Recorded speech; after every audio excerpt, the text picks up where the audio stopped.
구약성경 사무엘상 13장 1절에서 7절까지의 말씀입니다.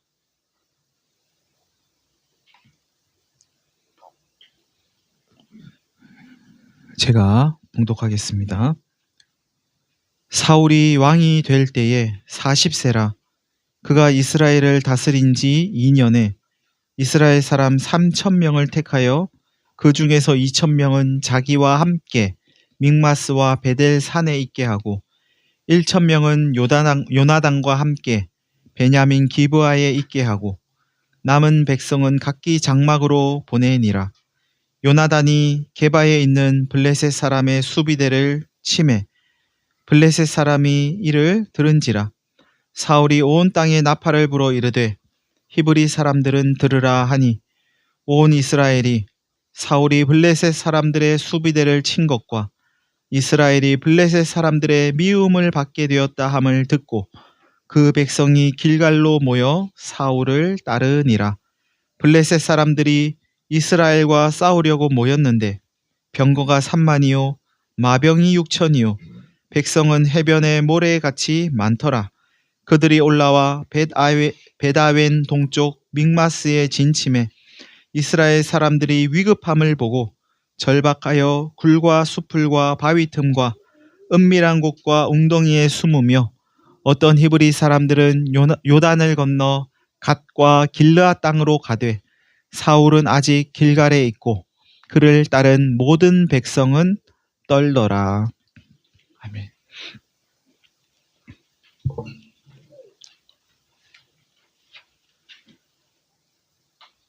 사울이 왕이 될 때 그의 나이가 40세, 40살이었는데 그가 이스라엘을 다스린 지 2년이 되었다 하면서 오늘 본문은 시작합니다. 사울이 왕이 될 때 40세였다는 건 사울이 40세 되던 때에 이스라엘에 왕 제도가 생겼다는 이야기입니다.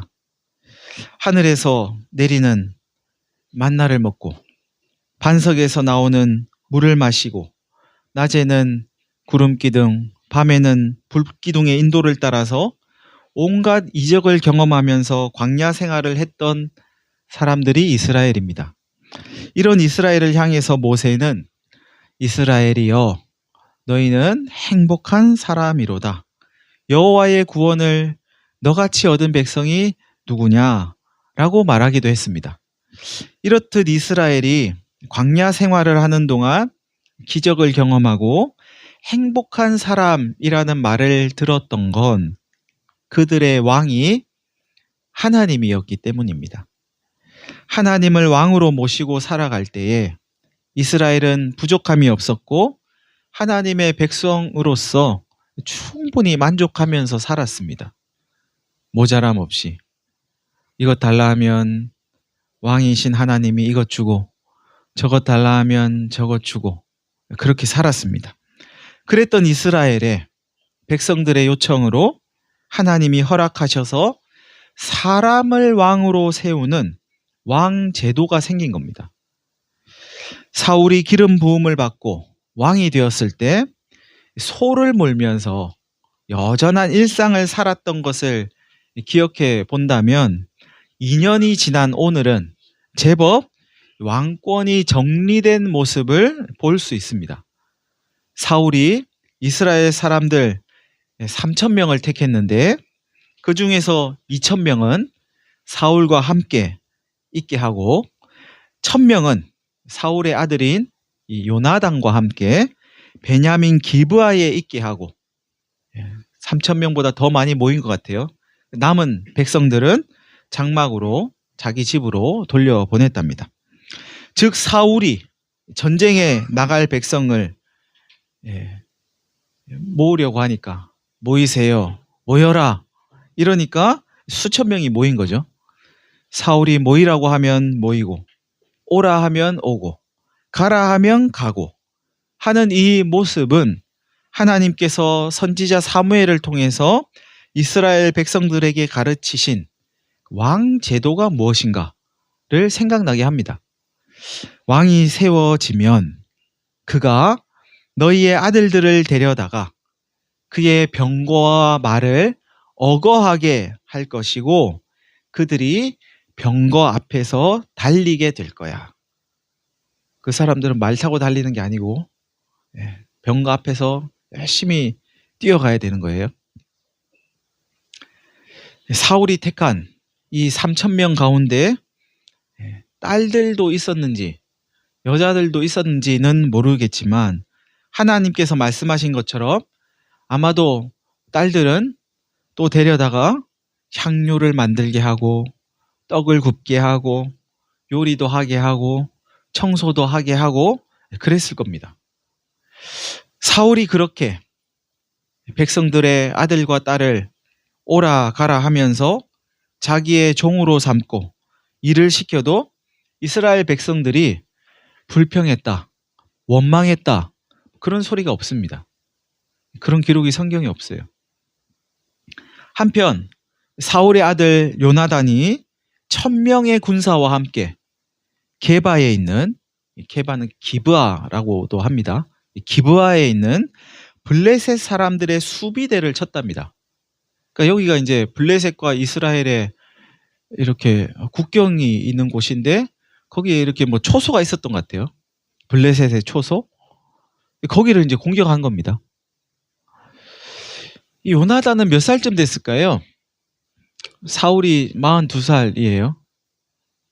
그럼 요나단은 한 20살쯤 됐을까요? 그럼 20살 남짓 됐을 것 같아요. 20살쯤 된 요나단이 1,000명의 군사와 함께 블레셋의 수비대를 친 이 일은 요나단이 독단적으로 벌인 일이라기보다는 사울의 명령을 따른 것이라고 봐야 합니다. 사울이 시켰을 거예요. 그래서 본문 4절은 블레셋 사람들이 수비대를 친 것이 사울이 한 일이라고 그렇게 이야기합니다. 여러분, 이 사울은 블레셋 초소, 블레셋 수비대를 왜 공격했을까요? 지금 블레셋과 평화로운 시절을 보내고 있거든요. 뭐 전쟁 중이 아닙니다. 블레셋이 뭐 이렇게 쳐들어올 기미가 보인 것도 아니고 평화롭게 보내고 있는데 갑자기 기습 공격을 한 거죠. 왜 그랬을까? 혹시 힘자랑하려고 그랬을까? 요 13장 앞에 보면 이제 사울이 암몬을 치는 내용이 나오는데 암몬을 쳤으니까 이렇게 기세가 올랐을 때 블레셋하고 별로 사이가 안 좋으니까 지금은 평화롭지만 별로 그렇게 썩 좋은 관계가 아니었던 블레셋을 이번 기회에 좀 혼쭐을 내줄까?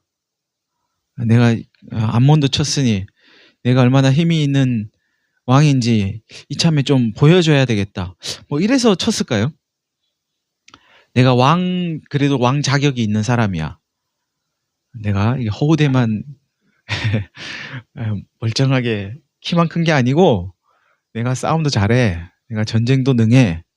내가 꽤 왕 자격이 있어. 뭐 이런 걸 증명하기 위해서 블레셋을 공격했을 수도 있을까요?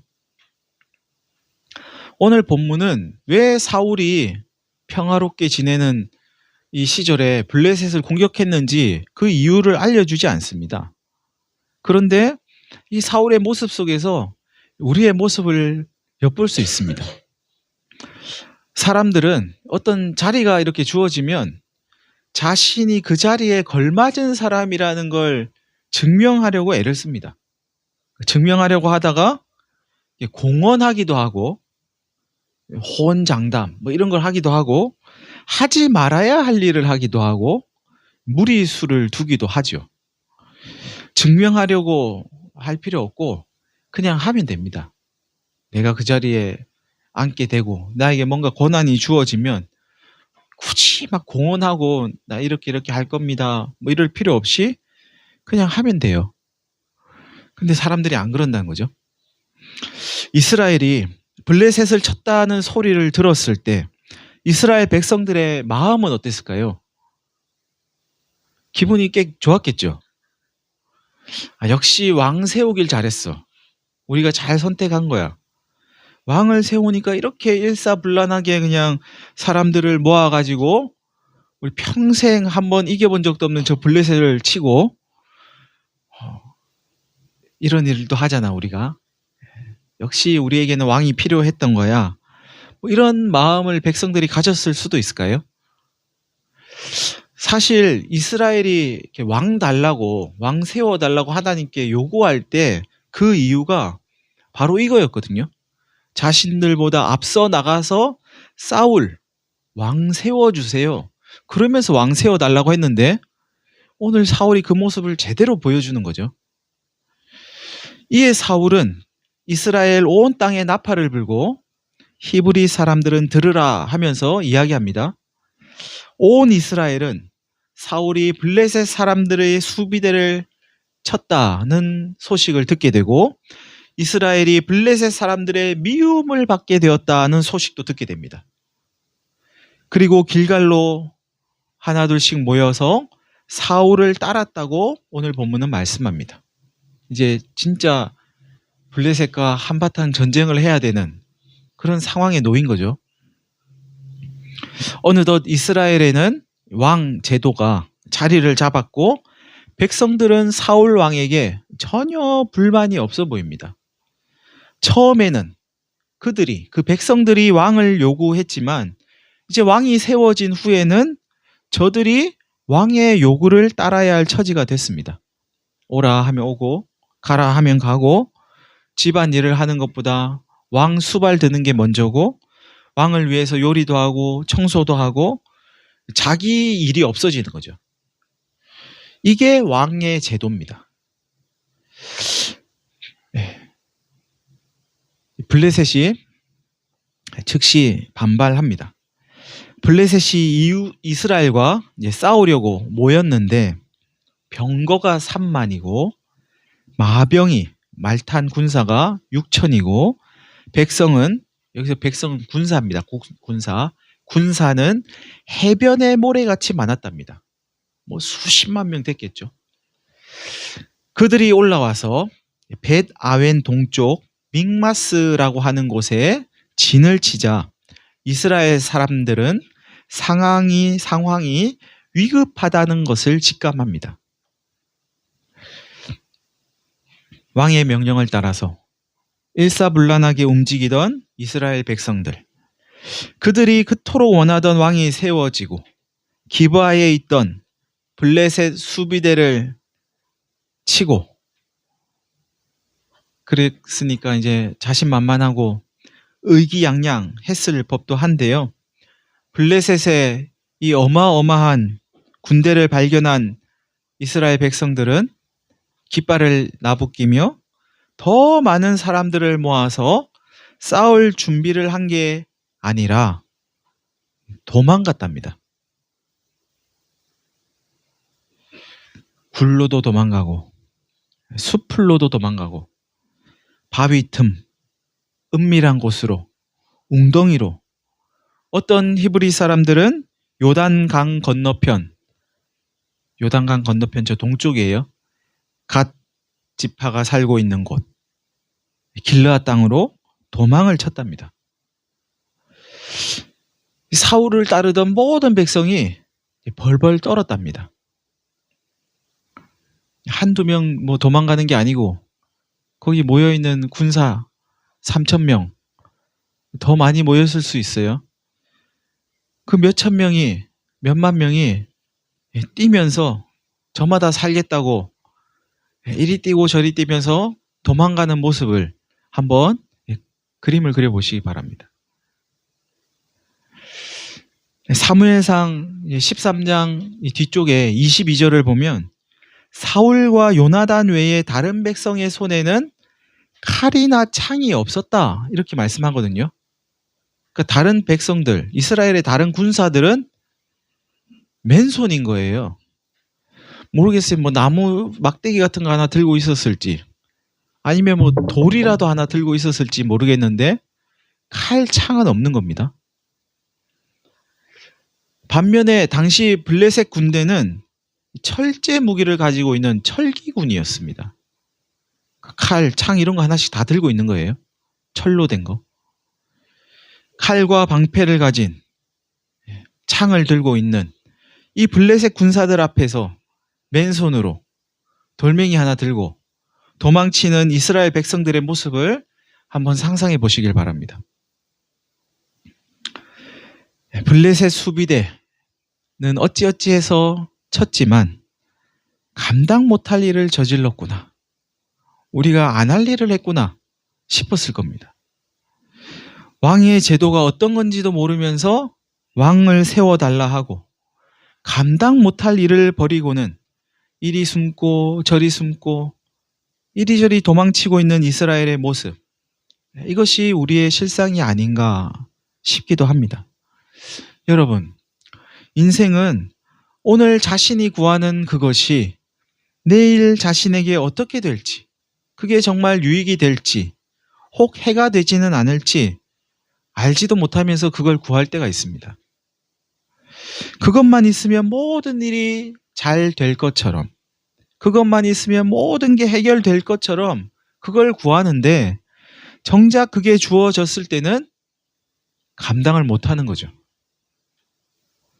주어지는 게 중요한 게 아니고 잘 감당하는 게 중요한 겁니다. 그게 뭐든지 간에. 그게 자리일 수도 있고 물질일 수도 있고 권력일 수도 있고 어떤 권한일 수도 있고, 근데 그게 나한테 왔다고 좋아할 일이 아닌 거죠. 그걸 감당 못하면 나도 힘들어지고 내 주변도 힘들어지고 다 힘들어집니다. 그런데 여러분, 이스라엘 백성들이 이 감당 못할 일을 버려놓고 이리 숨고 저리 숨고 아무것도 못하고 지금 벌벌 떨고 있는데요. 벌벌 떨면서 뭐 했을까요?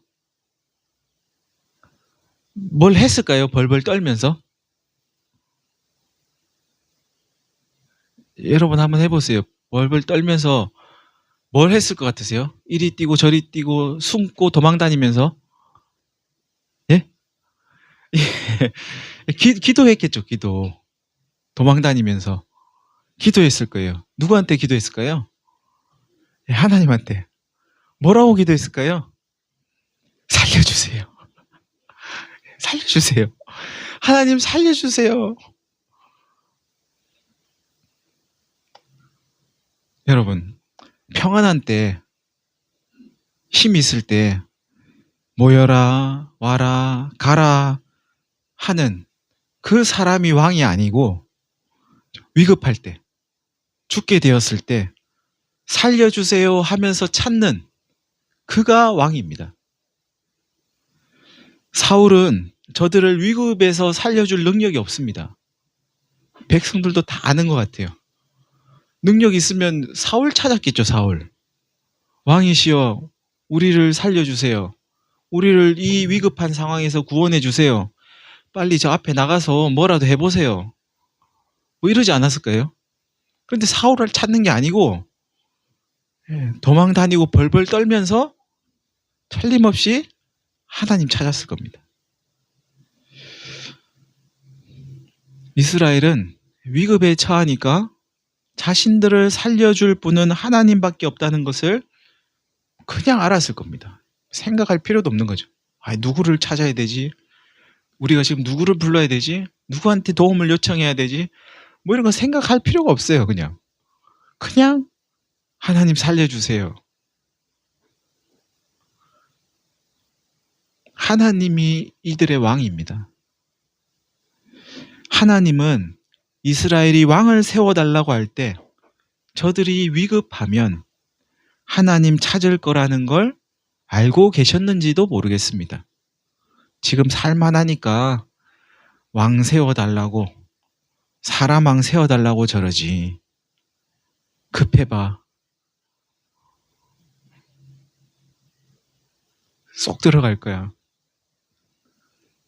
여러분, 하나님은 하나님의 백성이 왕이신 하나님을 버리고 다른 왕을 구해도 그 요구를 들어주십니다.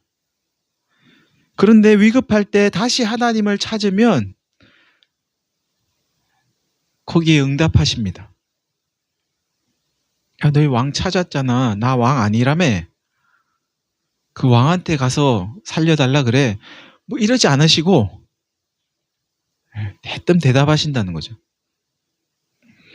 이거 있으면 살 것 같고 저거 있으면 살 것 같아서 그걸 요구하면서도 정작 위급한 일이 오면 하나님 찾을 수밖에 없는 것이 하나님 백성이란 걸 하나님은 아십니다. 사람 왕은 너희 왕 못 돼. 사람 왕은 너희 책임 못 져. 너희가 원하는 왕, 그래도 내가 허락은 해줄게. 그런데 너희의 진짜 왕은 그 사람 왕 아니고 나야 나. 내가 진짜 왕이야. 너희를 책임질 수 있는 건 나밖에 없어. 여러분, 우리가 아무리 뛰고 날아도 하나님 손 안에 있습니다. 하나님 벗어날 수 없습니다. 하나님 못 벗어납니다. 우리가 하나님 아닌 다른 것을 왕으로 삼더라도 하나님은 여전히 우리의 왕이십니다. 기분이 괜찮으세요? 실망스럽지 않으세요? 내가 그래도 왕으로 선택했는데 그게 왕이 될 수 없다고? 참 다행이지 않습니까? 하나님은 우리가 버린다고 버려지는 분이 아닙니다. 우리가 하나님 벗어나라고 하면 할수록 하나님은 울타리를 더 넓게 펼치십니다. 하나님은 우리의 요구를 다 들어주시면서 더 넓은 팔로 우리를 품으십니다. 그래, 그걸 원하니? 내가 줄게. 한번 마음껏 뛰어놀아 봐. 하면서 울타리를 더 넓히세요. 여러분, 살아가시는 동안 벌벌 떨 일이 없으시기를 간절히 바랍니다. 혹 벌벌 떨 일이 생기더라도 벌벌 떨지 않으시기를 바랍니다. 하나님 계시니까. 하나님이 우리의 왕이시니까. 우리의 왕이신 하나님께서 우리를 책임져 주실 테니까 우리를 책임지시기 위해서 하늘 보좌를 버리고 이 땅에 오신 예수님이 우리의 주님이시니까 남들이 볼 때는 벌벌 떨 일이고 도망칠 일이고 저렇게 어떻게 사나 싶은 일이 닥쳐오더라도 그게 벌벌 떨 일로 여겨지지 않고 하나님이 계시는데 하나님이 나의 왕이신데 하나님이 나 책임져 주실 건데 하면서 떨지 마시기를 간절히 바랍니다. 사랑하는 성도 여러분, 어떤 일도 벌벌 떨 일로 여겨지지 않고 왕이신 하나님이 책임져 주실 것으로 믿어져서 평강과 생명을 누리고 전하는 저와 여러분이 되시기를 간절히 바랍니다. 이제 성찬식을 하겠습니다.